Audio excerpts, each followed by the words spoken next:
Integral. Instituto de Línguas Millennium. Livraria Próton. Faculdade Trilógica Kepp Pacheco. Seguimento ao programa desta noite, onde o Dr. Kepp está fazendo um histórico da Sociedade de Psicanálise Integral, que posteriormente veio a se chamar Sociedade Internacional de Trilogia Analítica e que unificou os campos da ciência, da filosofia e da metafísica. Então, E o Cláudio, em 1972 aconteceu o seguinte: eu estava estudando um pouco de teorias assim filosóficas e soube que a moda lá nos Estados Unidos e em parte na Europa era estudar o aspecto trino das coisas. Então até eu soube da questão da trilateral. A trilateral é uma organização dos americanos, né? Dos milionários americanos, em que eles uniram Estados Unidos, Japão e a Europa, o primeiro mundo da Europa, para fazer uma união de três assim locais no mundo para dar direção para a humanidade, direção cultural, direção econômica, direção assim científica, para praticamente, vamos dizer, numa linguagem mais assim franca, para dominar a humanidade. Como aliás eles conseguiram agora. Então, a partir daí eu comecei a estudar o aspecto trilógico em Platão, em Aristóteles, nos outros autores, e eu fiz esse esquema aí, esse esquema para mostrar a questão trilógica. Então, se os senhores notem aqui, os senhores vão ver o seguinte, que no triângulo, o triângulo é algo trino, não é? O triângulo tem, de um lado, o sentimento, de outro lado, o pensamento, né? Aqui. E depois, ação. Então, esses três aspectos são os fundamentais, os básicos do ser humano. Sendo que o sentimento, né, o amor, o afeto, é o fundamental. Tudo parte do sentimento. Se a pessoa tem bons sentimentos, também tem boas ideias. Ou então tem uma ação boa. Quer dizer, unindo sentimento e pensamento, o ser humano consegue ter uma ação de grande dinamismo. Então são praticamente três elementos que o ser humano tem. Depois eu pus aqui também teologia, filosofia e ciência. Eu pus também amor, verdade e realização. Bondade, ética e conhecimento. Quer dizer, tudo que existe é trino. Então, vamos dizer, a árvore, Léo, tem raiz, tem o tronco e tem a copa. A mesa, né, essa mesa, tem a parte de cima, tem o corpo, né, as gavetas e a perna. Quer dizer, tudo que o ser humano for analisar, uma flor, né? Tem a cor, tem a flor em si, tem o caule. Tudo o que o ser humano analisar, vai ver que é um aspecto trino. De maneira que o ser humano é trino. Então, como o Léo está aqui para falar sobre a questão da escola, a escola tem a finalidade de levar o ser humano ao que nós chamamos de homem universal.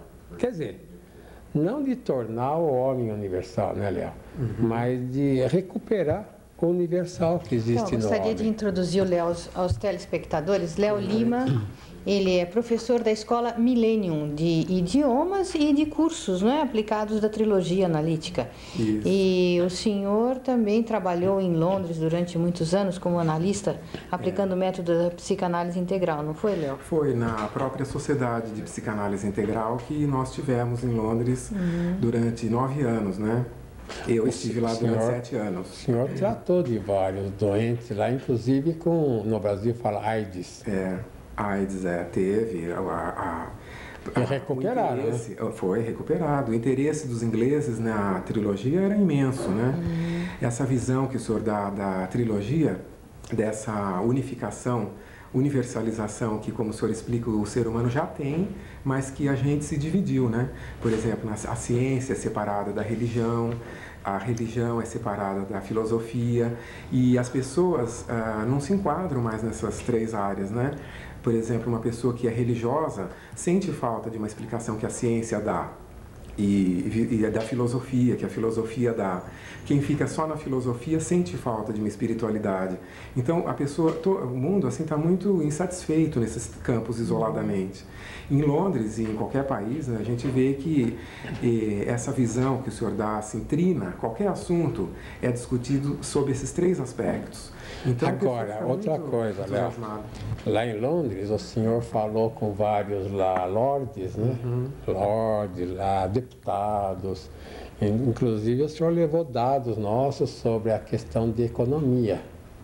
Não é verdade? É. O senhor não quer falar um pouco sobre isso? O que aconteceu? Então, eles também se interessaram muito, né, por essa questão que o senhor fala a respeito do trabalho, que, como todo mundo percebe, o trabalho tem sido sempre, podemos dizer, escravizado, né? Então, algumas pessoas usam o serviço de outras para pegar o dinheiro. Então, o trabalhador fica com uma pequena parte assim, da sua produtividade.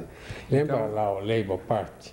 Labour Party quer dizer o Partido dos Trabalhadores, que é agora o Tony Blair. Ele veio do Labour Party, do Partido dos Trabalhadores. E veja essa questão da terceira via também. Exato, Então, essa terceira via é um fator, assim, vamos dizer, praticamente copiado do nosso trabalho. Mas aí é muito diferente do que o senhor propõe, viu, Dr. Kepp? A terceira via do Tony Blair, aliás, é uma desilusão para todas as pessoas que esperavam que ele fosse uma pessoa mais idealista. Ele está sendo uma grande decepção, porque ele usou o nome terceira via, ele propôs um projeto de mais justiça trabalhista, mas o que a gente verifica é que foi uma coisa mascarada para que o partido entrasse no poder. E tem muitos ingleses já muito insatisfeitos com essa proposta do Blair, que, na verdade, em muitos aspectos, continua assim, suportando essa linha de neoliberalismo, que nós sabemos que é a linha puramente capitalista, né? Um capitalista levado à enésima potência. Então, eu acredito que foi um certo uso, né? Viu, Léo? A proposta que eu faço, olha, isso eu tenho falado várias vezes. Por exemplo, 3 elementos básicos que o ser humano tem deviam ser gratuitos. Por exemplo, alimento, pelo menos o alimento básico, vamos dizer, o trigo aí, o alimento para a pessoa se alimentar, não morrer de fome. Isso devia ser gratuito. O indivíduo colhe da terra, né, o alimento gratuitamente. Toda a sociedade devia ter gratuitamente o alimento, pelo menos o básico. O outro básico é a questão da casa, do teto. Todo indivíduo devia ter um teto. Por exemplo, no Brasil tem as favelas. As favelas podem acabar, Léo, num ano. Se, por exemplo, der meios do indivíduo ter tijolo, ter cimento, ter telha para fazer a sua construção. E os próprios fabricantes vão se unir, se o governo, a prefeitura, sei lá o quê, se unisse e daria de graça até para o pessoal fazer as suas construções, ter as suas casas de graça. Portanto, olha bem, alimento devia ser gratuito, o teto devia ser gratuito, e o que mais? A roupa fundamental. Agora, se o indivíduo quisesse ter carro, ter uma casa melhor, ter isso, ter aquilo, aí compraria educação com o dinheiro também, dele. Talvez a gente pudesse incluir claro, isso, né? E a saúde. Agora, quem ouve o senhor falar, Dr. Kepp, que tem conhecimento do movimento dos intelectuais portugueses, do chamado Quinto Império, que todo intelectual português, ou todo estudioso de Camões, de Fernando Pessoa, do Agostinho da Silva, que veio para o Brasil e fundou tantas universidades, sabe que o que o senhor fala é mais ou menos uma concretização, uma consumação desses ideais que essa tradição que um dia lusitana, serão lusófona, realizados, não é isso? gostaria de ver realizados, principalmente no Brasil. Serão realizados, claro. O senhor sabia que o Agostinho da Silva colocou que aqui no Brasil seria realizado, não só ele, como muitos outros intelectuais, profetas, poetas, que no Brasil seria realizado esse modelo de justiça social. Então, quando ele conheceu o modelo de empresas trilógicas e da sua economia, ele falou, mas então, será que nós já estamos vendo esse modelo do Quinto Império sendo realizado na prática? Aliás, ele é o patrono da Associação Stop a Destruição do Mundo, né? Embora já falecido, ele é o patrono. E eu acho que quem tem ideais de justiça, e mesmo os partidos de esquerda ou mesmo os de direita, né, que são nacionalistas, querem a soberania de uma nação, todo mundo que quer uma vida decente entende essa proposta que o senhor está colocando. Então, eu acho que não faltarão as oportunidades para a gente explicar mais sobre essas ideias. Esse assunto é assunto que eu chamo da patologia social, sociopatologia. Quer dizer, nós temos que, vamos dizer, com o nosso trabalho, não só levar consciência para cada um da sua patologia. Quer dizer, cada um vê seus próprios erros, seus próprios defeitos, mas também os defeitos da sociedade, para fazer uma sociedade perfeita, uma sociedade justa. Exato. Essa influência, né, doutor, que acabou, que a gente vê dos seus livros, assim, nos Estados Unidos. Eu li hoje, numa revista essa semana, que o filho do Bush é candidato, né, a governador nos Estados Unidos, e ele era muito rígido e muito não comunicativo, e agora nós fizemos toda essa distribuição dos seus livros lá, etc., para todos os políticos dos Estados Unidos. Então, agora ele está falando que para um bom líder é aquele que é humilde, e para um líder ter sucesso, ele tem que escutar e ouvir, essa que é a linha que ele segue agora. Então, vamos continuar, né? Vamos, no outro dentro segmento. de alguns instantes, retornar com o próximo segmento do programa Psicanálise Integral. Até já.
Então, dando seguimento ao nosso programa dessa noite, eu gostaria de levantar aqui, Dr. Kepp, a questão da sociopatologia influindo naquilo que o senhor falou no começo do programa, nas doenças orgânicas em geral, nas psicossomáticas, no estresse.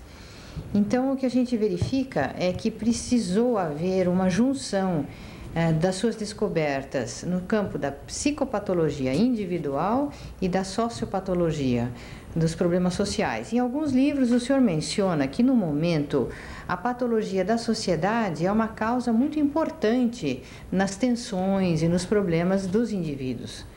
Então, como que é possível tratar na psicanálise ou na psicoterapia um problema que tem causas também ramificadas na sociedade? Porque diz um ditado que o poder enlouquece a pessoa, né? Enlouquece. Eu acho que o senhor mostra que o poder dá chance à pessoa de manifestar a loucura. Isso. A pessoa fora do poder, ela geralmente é bem adaptada à sociedade, ela é uma pessoa que vai levando a vida. E às vezes uma pessoa sobe ao poder e se torna uma verdadeira fera. Olha, lembrando na história, Adolfo Hitler, aquele outro Stalin, né, citando exemplos de pessoas que morreram. Até o Stalin era seminarista, né, lá daquela religião ortodoxa na Rússia. E quando ele se tornou lá o chanceler, o presidente, ele se transformou numa verdadeira fera. Por quê? Porque acontece um fato interessante. Se a pessoa tem, assim, vamos dizer, um certo controle na vida social, se ele consegue ser controlado pelas circunstâncias sociais, porque a sociedade é mais sã do que o indivíduo, né? Do que a pessoa individualmente. Então, a sociedade faz uma certa pressão e segura a pessoa. Agora, se a pessoa sobe num poder muito grande que se torna acima da estrutura social, então, se ele é muito doente, ele pode fazer desordens extremas. Como o Reagan, quando chegamos nos Estados Unidos, Cláudia, o Reagan com a Reaganomics, que era aquela questão da especulação, né? Especulação à solta nas bolsas. Aí, agora consideram o tempo dessa economia do Reagan o pior tempo que os Estados Unidos tiveram e que agora o Clinton está tentando recuperar.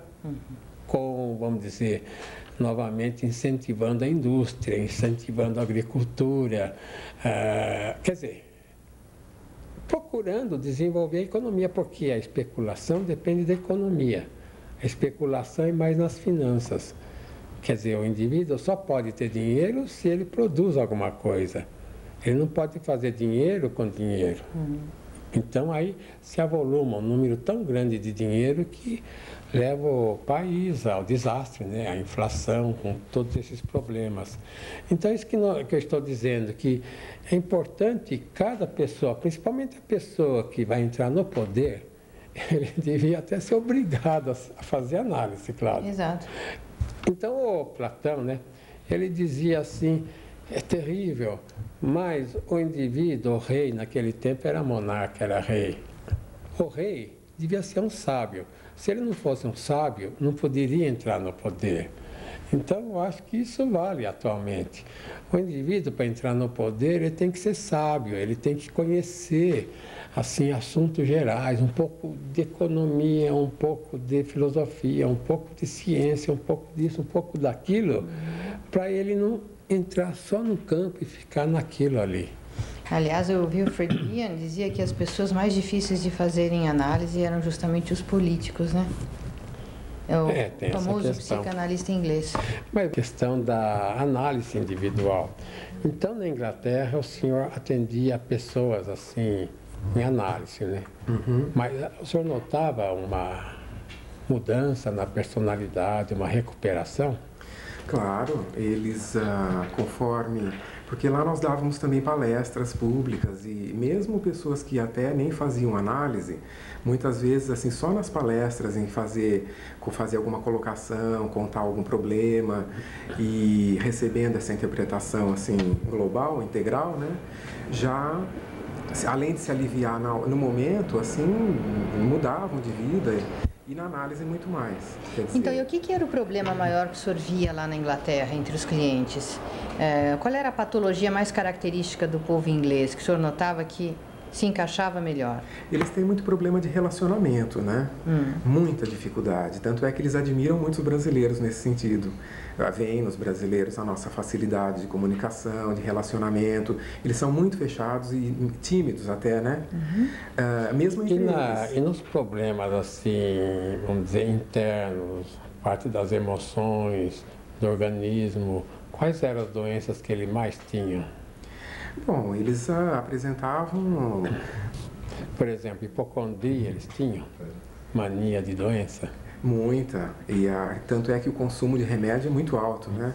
Muitos clientes, assim, tomavam vários remédios por dia e um para cada tipo de doença e durante anos, assim, sem nenhum alívio. Então, quando eles percebiam que, analisando, assim, as causas dos seus problemas, das suas emoções, eles melhoravam, então era um alívio, assim, sabe, Léo?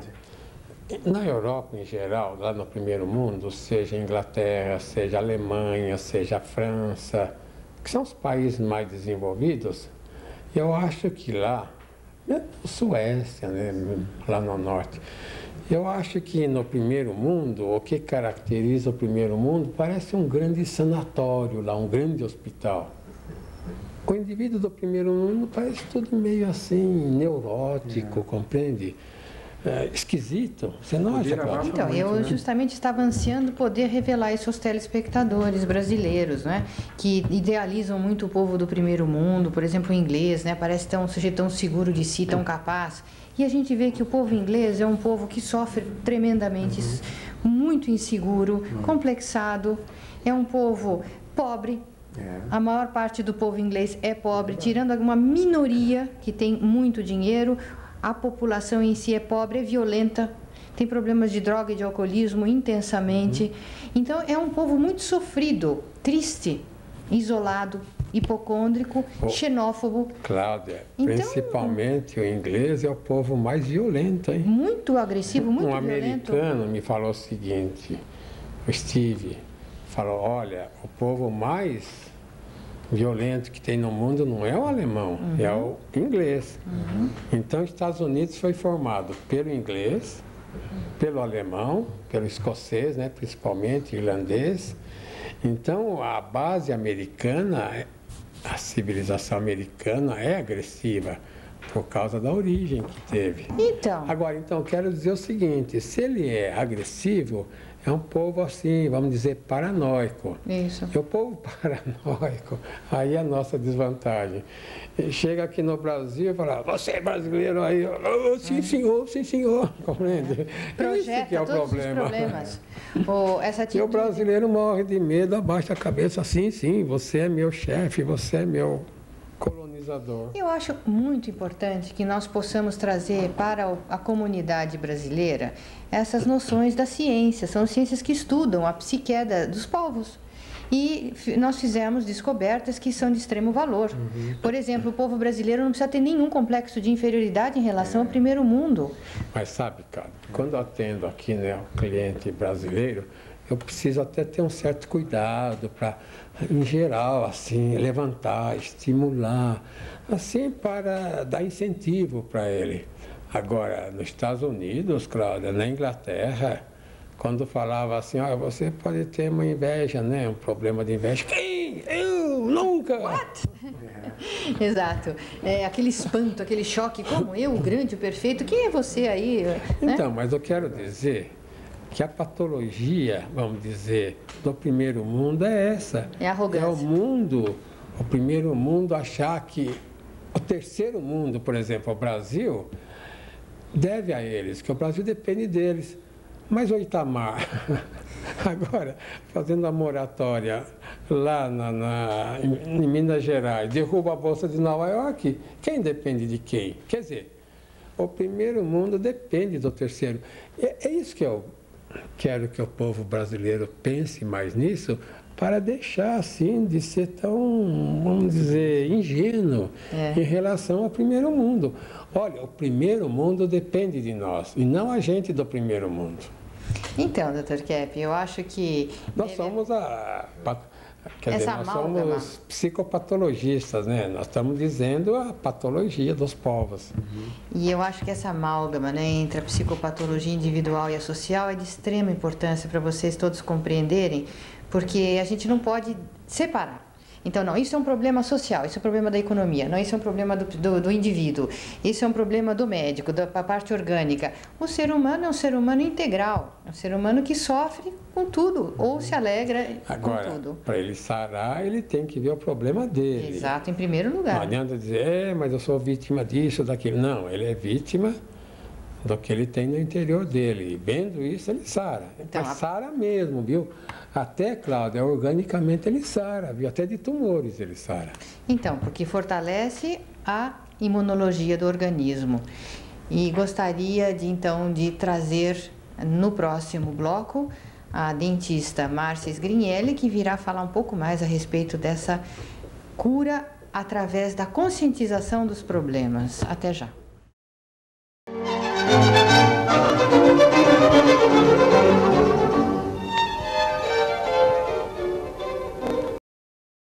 What's it take to be a leader today?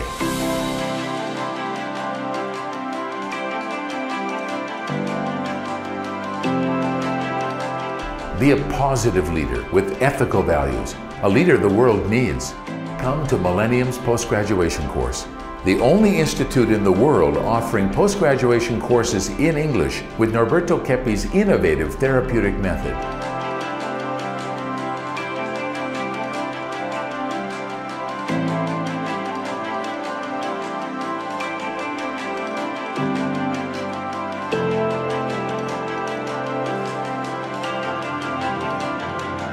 Come and talk to us. We have helped thousands of students. I'm sure we can help you.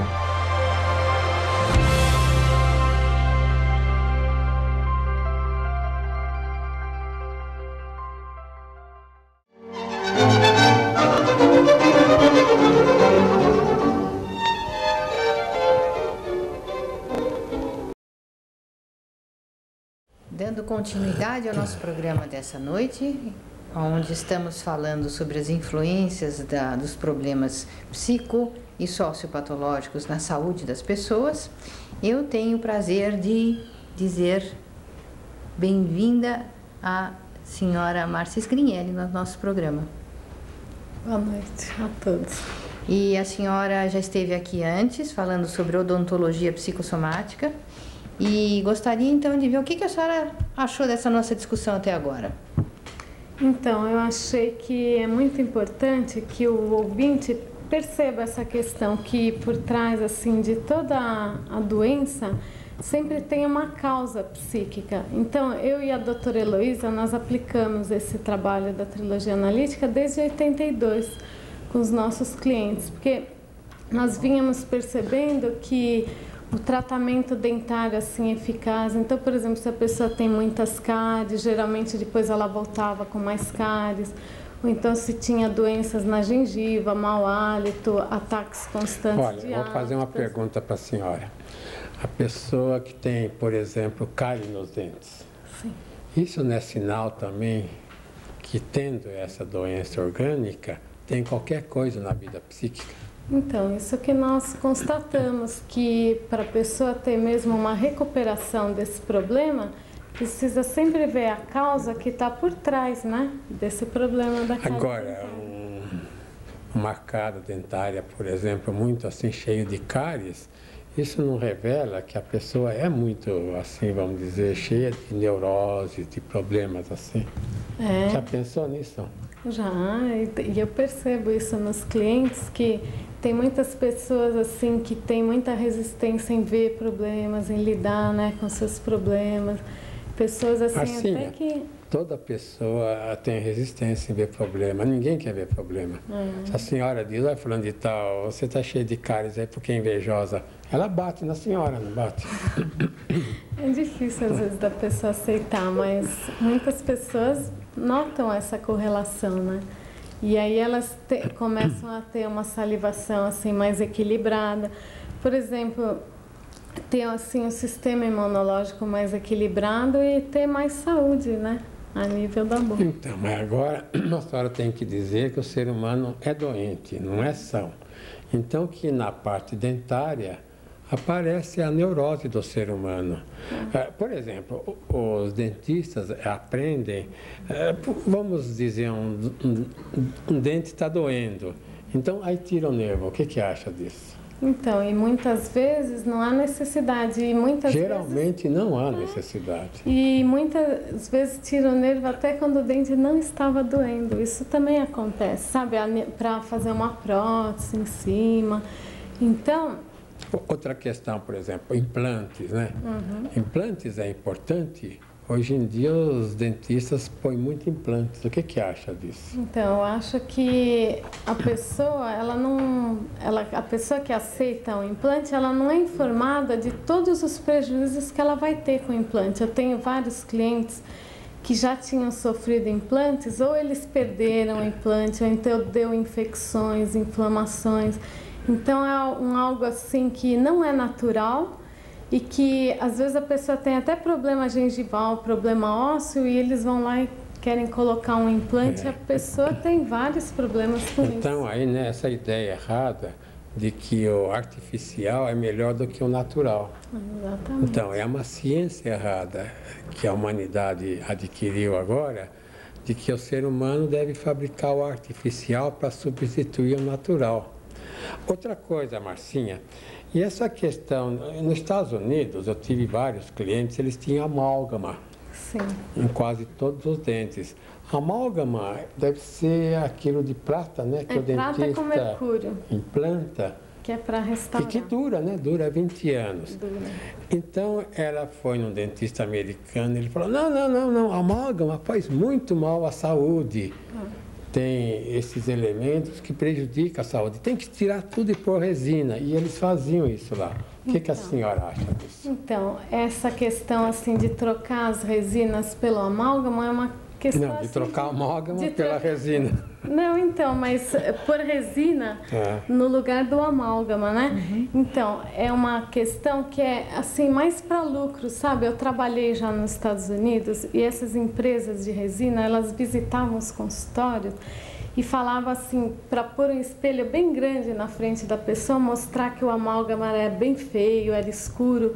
A pessoa ficava apavorada, ela queria tirar tudo. Então, depois também foi publicado lá no jornal, o crescimento das empresas de resina tinham crescido assim 3 vezes num ano. Então, Marcinha, mas eles acham lá que é aquele pedacinho, por exemplo, de amálgama que tem mercúrio, a pessoa pode tornar a pessoa até doente mental. Isso, Essa é verdade. é a noção que eles estabeleceram ao povo. Agora, o que é interessante é que o povo acredita nessas mas fantasias. aí eu acho que o poder econômico, no sentido geral, ele utiliza da patologia das pessoas para poder fazer o próprio lucro. Então, no caso, essa é a tendência que o ser humano tem de ver o mal vindo de fora, vindo do exterior para o interior. Essa projeção no meio ambiente ou em coisas, pessoas que estão fora de si mesmo como causa dos problemas. Isso é generalizado. Se não é amálgama, vai ser outra coisa qualquer, o flúor, a poluição. É claro, a poluição prejudica, mas não ao ponto que se faz acreditar, se faz crer. Outra coisa, Marcinha, e essa questão de ponte fixa, né? O indivíduo não tem um dente, então desgasta 2, 3 dentes para enxertar lá uma ponte fixa que não dura, vamos dizer, talvez nem 10 anos. Pode dar várias cáries, então tem tratamentos assim bem mais conservadores, né, do que... Então, mas o que acha dessa questão? Então, acho que é isso, é de querer sempre substituir assim o artificial pelo natural, né, um tratamento assim que não conserva os dentes naturais. O nosso tratamento é sempre mais conservador do que é natural para a pessoa, não muito importante. Outra coisa, Marcinha, esteve aqui o Léo, e lembrando da Inglaterra, pelo menos há uns anos atrás houve uma pesquisa que a partir dos 30 anos, metade do povo inglês tem dentadura. Sim. O que acha disso? É verdade. Eu já tinha visto essa pesquisa que muitos perdem, inclusive por problemas periodontais. Agora, eu notei de alguns clientes meus que moraram assim na Inglaterra, que lá eles também têm uma coisa muito de arrancar muitos dentes. Clientes meus, às vezes, que iam passar férias lá de dentes assim que a gente estava tratando, de repente a pessoa tinha uma emergência, ela ia para o dentista lá e eles arrancavam mesmo. Né? Dava anestesia, quando ela acordava não tinha mais dente na boca. Mas isso é verdade, uma vez eles arrancaram 3 seguidos e ela não percebeu. Marcinha, eu queria também saber o seguinte, com relação a dentes de leite. Existem criancinhas que já têm uma porção de cáries pequeninas. Como é que a senhora vê isso? Como é que a senhora acha que isso deve ser tratado? Há uma relação, né, entre as cáries numa criança assim pequena. E a questão emocional, desde criança, que não tem nenhuma proteção assim da saliva, né? Já tem uma tendência grande, porque nem é questão assim de hábitos. Então não é normal que os dentes de leite se cariem com facilidade? Não é normal, não é normal. Inclusive, várias crianças que fazem tratamento assim de psicanálise, elas têm uma proteção maior. Que não apresentam cáries e também comem açúcar, não é? Que ficam lá escovando os dentes. Né? As crianças, filhas de pais que fazem tratamento, análise, são mais sãs. São mais sãs. Se vivem num ambiente assim sociopsíquico mais equilibrado e que tem assim mais tolerância com a percepção dos erros, né? Com a visão dos erros. Porque eu vejo essa relação entre a cárie e muita censura, né? Com as crianças. às vezes na educação, tudo, então apresenta mais Olha, problemas. Marcinha, na minha opinião, toda pessoa, sem exceção, deveria tomar consciência, fazer um tipo de análise para tomar consciência da problemática interna. Toda pessoa deveria se submeter pelo menos a uns tempos de análise para ver como é na realidade. Agora, eu gostaria, para os telespectadores que não vêm acompanhando a nossa programação, que os senhores leiam esse livro, Odontologia do Terceiro Milênio, para que vocês possam ver aqui a fundamentação científica desse trabalho, que não é uma coisa assim de milagre, então a pessoa cura assim milagrosamente, por sugestão ou qualquer coisa, não é nada disso. É um estudo científico e aqui mostra como que a vida psíquica age através do sistema psiconeuroimunológico na vida orgânica e como que o processo, ao contrário, também ocorre. Quer dizer, como que a sanidade da pessoa age na vida orgânica a ponto de fortalecer o seu sistema de defesa. Esse livro está causando assim um grande sucesso, quer dizer, um grande estudo dos próprios dentistas, Cláudia. Isso, e eu gostaria também de dizer aos telespectadores que todas essas ideias que são aqui discutidas poderão ser melhor estudadas na bibliografia da Escola de Psicanálise Integral, nos intervalos, nos apoios culturais, vocês têm ali a editora Proton, que publica essas descobertas no campo científico. Eu gostaria então de dizer até a próxima semana para os telespectadores. Foi uma satisfação novamente estar com os senhores e até lá. Esperamos que nós estejamos ajudando os telespectadores com seus problemas. Até a próxima semana. Boa tarde.